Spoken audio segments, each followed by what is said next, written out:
செல்லக்குட்டீஸ் எல்லாருக்குமே வந்து பார்த்தீங்கன்னா, ஒரு சிறப்பான மாலை வணக்கம்ப்பா. வீடியோக்குள்ள போறதுக்கு முன்னாடி நம்முடைய சேனலுக்கு நீங்க புதிய பார்வையாளர்களா இருந்தீங்க அப்படின்னா, மறக்காம நம்முடைய சேனலுக்கு சப்ஸ்கிரைபை வந்து பண்ணிக்கோங்க. 11th காமர்ஸ்க்கான public exam original model questions papers தான் வந்து பார்க்க போறோம். 25 நமக்கு காமர்ஸ் எக்ஸாம் வந்து ஸ்டார்ட் ஆகுது. குறிப்பா அந்த 25 நடக்கக்கூடிய காமர்ஸ் எக்ஸாம்ல சென்டம் மார்க் எடுக்கிறதுக்கான வழிமுறைகளையும், மொத்தம் டோட்டலா எவ்வளோ மார்க் பாருங்க. மொத்த மதிப்பெண்கள் 90. மேக்ஸிமம் மார்க்ஸ் வந்து 90 மார்க் வந்து இருக்கு. இந்த 90 மார்க்ல நம்ம எவ்வளோ எடுக்கலாம், என்னென்ன பண்ணலாம் அப்படின்றத சொல்றதுக்கு முன்னாடி கீழே டிஸ்கிரிப்ஷன்ல டெலகிராம் குரூப் லிங்க் இருக்கு. மறக்காம ஜாயின் பண்ணிக்கோங்க. வாங்க இப்போ வீடியோக்குள்ள போகலாம். ஃபர்ஸ்ட் 1 to 20 வரைக்குமே வந்து பார்த்தீங்கன்னா 1 மார்க்கு. இது ஃபுல்லாவே நான் புக் பேக் வந்து பார்த்தீங்கன்னா புக் பேக் 1 மார்க்கும் சரி, லாஸ்ட் 5 to 6 இயர்ஸ்ல கேட்டேன் பப்ளிக் 1 மார்க்ஸையும் சேர்த்து and model revision, first revision, half yearly, quarterly எல்லாத்துக்கானதுமே நான் வந்து டெலகிராமில் கொடுத்துருக்கேன். மறக்காமல் ஜாயின் பண்ணிக்கோங்க. அடுத்தது பார்ட் 2 என்ன ஷார்ட்டாக முடிச்சுக்கலாம். அடுத்து பார்ட் 2 வந்து பாருங்கள். ஃபர்ஸ்ட் 21 அதுக்கு முன்னாடி எவையேனும் 7 வினாக்களுக்கு விடையளிக்க, வினா எண் 30க்கு கட்டாயமாக விடையளிக்க. ஓகேங்களா? Answer any 7 questions. Question number 30 is compulsory. First வந்து பார்த்தீங்கன்னா கர்த்தா என்பவர் யார்? ஹூ இஸ் கால்டு கர்த்தா அப்படின்னு சொல்லிட்டு கேட்டிருக்காங்க.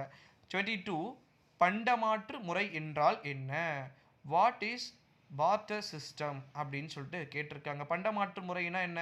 ஒரு பொருள் உங்ககிட்ட இல்லாத ஒரு பொருளை நான் உங்ககிட்ட கொடுத்து நான் வேற ஒரு பொருளை வாங்கிக்கிறேன், அதுதான். 23 மின்னணு வணிகம் பற்றி நீவிர் அறிவது யாவை?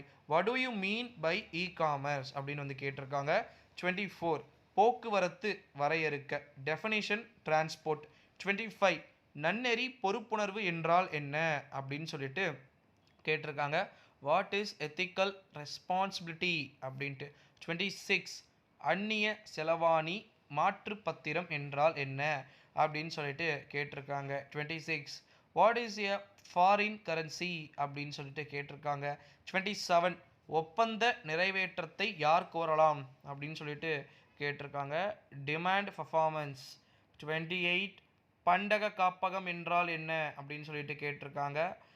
வாட் இஸ் வேர் ஹவுஸ் அப்படின்னு வந்து கேட்டிருக்காங்க. 29 சரக்கு மற்றும் சேவை வரிகளின் வகைகள் யாவை அப்படின்னு சொல்லிட்டு கேட்டிருக்காங்க.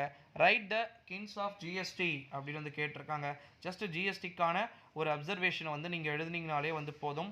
அடுத்ததாக வந்து 30 பொறுத்த வரைக்கும் பல்வேறு இடங்களில் கடைகளை அமைத்து ஒரே மாதிரியான பொருட்களை விற்பனை செய்யும் சில்லறை கடைகளின் பெயர்களை வந்து எழுதுக. ஒரு உதாரணம் வந்து தருக அப்படின்னு சொல்லிட்டு சொல்லியிருக்கிறாங்க. இதுதான் வந்து 30 இஸ் கம்பல்சரி கொஸ்டினும் கூட. குறிப்பாக அடுத்ததாக வந்து பார்ட் 3 பகுதி 3 எவையேனும் 7 வினாக்களுக்கு விடையளிக்க அப்படின்னு வந்து சொல்லியிருக்காங்க. வினா எண் 40க்கு கட்டாயமாக விடையளிக்க அப்படின்னு வந்து சொல்லியிருக்காங்க. Answer any 7 questions. Question number 40 is compulsory அப்படின்னு சொல்லியிருக்கிறாங்க. 31 தனியால் வணிகத்தின் ஏதேனும் 3 பண்புகளை விவரிக்க அப்படின்னு சொல்லிட்டு கொடுத்துருக்குறாங்க. Right any 3 characteristics solo partnership, அதாவது ப்ரோ பார்ட்னர்ஷிப்ன்ற மாதிரி வந்து கேட்டிருக்காங்க. 32 தேசிய மின்னணு நிதி பரிமாற்றம் விளக்குக அப்படின்னு சொல்லிட்டு கேட்டிருக்காங்க. 33 தனி உரிமைகளின் வகைகளை விவரிக்க அப்படின்னு சொல்லிட்டு கேட்டிருக்காங்க. குறிப்பாக வந்து இது எல்லாமே 3 மார்க். இப்போ 36 பாருங்கள், மொத்த வியாபாரம் என்றால் என்ன? Wholesale trade. அடுத்ததாக 37 இருக்கட்டும், 38 இருக்கட்டும், எல்லாமே வந்து கொடுத்துட்ருக்கிறத நம்மளால் வந்து பார்க்க முடிகிறது. அடுத்ததாக 38 வந்து சொல்லியிருக்காங்க பாருங்கள், பன்னாட்டு வணிகத்தின் வரையறைகள் யாவை அப்படின்னு சொல்லிட்டு கேட்டிருக்காங்க. 39 ஒப்பந்தம் மற்றும் உடன்படிக்கைக்கு உள்ள வேறுபாடுகளில் ஏதேனும் 3 கூறுக அப்படின்னு சொல்லிட்டும் கேட்டிருக்காங்க.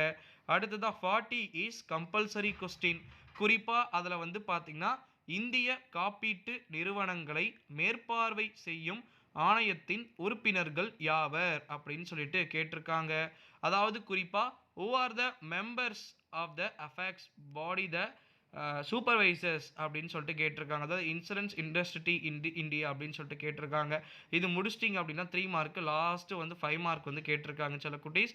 குறிப்பாக 3 மார்க்குக்கு வந்து எவ்வளோ கொஸ்டின்ஸ் அட்டன் பண்ணணும், எவ்வளோ கொஸ்டின்ஸ் எழுதணும் அப்படின்னு சொல்லிட்டோம். 2 மார்க்குக்கு எவ்வளோன்றது டெலகிராம் குரூப்பில் வந்து கொடுத்துருக்கேன்.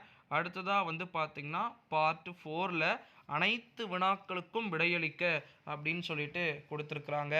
Answer any questions. 41ல் ஏ தொழிலின் ஏதேனும் 5 நோக்கங்களை விவரிக்க.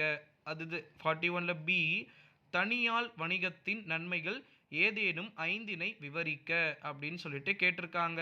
குறிப்பா 41ல 2 இருக்குன்னா அதுல 1 தான் அட்டெண்ட் பண்ணணும்.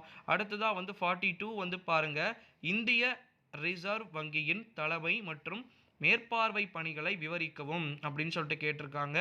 அடுத்ததா 42லயே பி கொடுத்திருக்காங்க, அமைப்பு முறையீட்டில் அடங்கியுள்ள பொருளடக்கங்கள் யாவை அப்படின்னு சொல்லிட்டு. லாஸ்டா 43, 44, 45, 46 தான் குறிப்பா தொழில் நெறிமுறைகளின் பல்வேறு மிக முக்கியமான கூறுகளை விளக்க அப்படின்னு சொல்லிட்டு சொல்லியிருக்கிறாங்க. அடுத்ததா 43ல பி கொடுத்திருக்காங்க பாருங்க, நேரடி வரியையும் மறைமுக. குறிப்பா பார்த்தீங்கன்னா அடுத்ததா 43 பார்த்துட்டோம், நேரடி வரி மறைமுக வரியை வேறுபடுத்துக அப்படின்னு சொல்லிட்டு. 44ல செலுத்தல் சமநிலையின் சிறப்பம்சங்கள் யாவை அப்படின்னு கேட்டிருக்காங்க.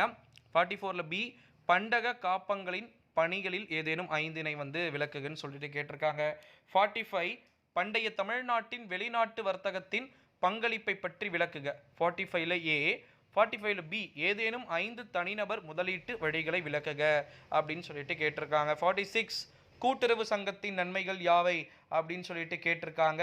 அடுத்ததா உள்நாட்டு வியாபாரத்தின் இயல்புகள் யாவை அப்படின்னு சொல்லிட்டு கேட்டிருக்காங்க. 47ல நிலப்போக்குவரத்தின் ஏதேனும் 5 வகைகளை விளக்குக. அடுத்ததா சட்டப்படி செல்லக்கூடிய ஒப்பந்தம் ஒன்றின் இன்றியமையாத கூறுகள் யாவை அப்படின்னு சொல்லிட்டு கேட்டிருக்காங்க. கிட்டத்தட்ட நம்ம 47வே பார்த்துட்டோம். டீட்டெயில்ஸை பொறுத்த வரைக்கும் ஏ, பின்னு 2 கொடுத்துருக்காங்க. அதில் ஏவை அல்லது பியை ஏஆர்பி அப்படின்னு சொல்லிட்டு நம்ம அட்டன் பண்ணாலே போதும். அடுத்ததாக 2 மார்க், 3 மார்க், 5 மார்க் எல்லாமே நான் டிஸ்கிரிப்ஷனில் டெலகிராம் குரூப் கொடுத்துருக்கேன், மறக்காமல் ஜாயின் பண்ணிக்கோங்க சில குட்டீஸ். குறிப்பாக நம்முடைய 11th ஸ்டாண்டர்ட் காமர்ஸ்க்கு 90க்கு 25 மார்க்கை நம்ம ஈஸியாகவே எடுத்துடலாம். ஸோ டோன்ட் வரி, மறக்காமல் இந்த வீடியோவை உங்கள் ஃப்ரெண்ட்ஸ் அண்ட் ஃபேமிலிக்கு ஷேர் பண்ணுங்கள் சில குட்டீஸ்.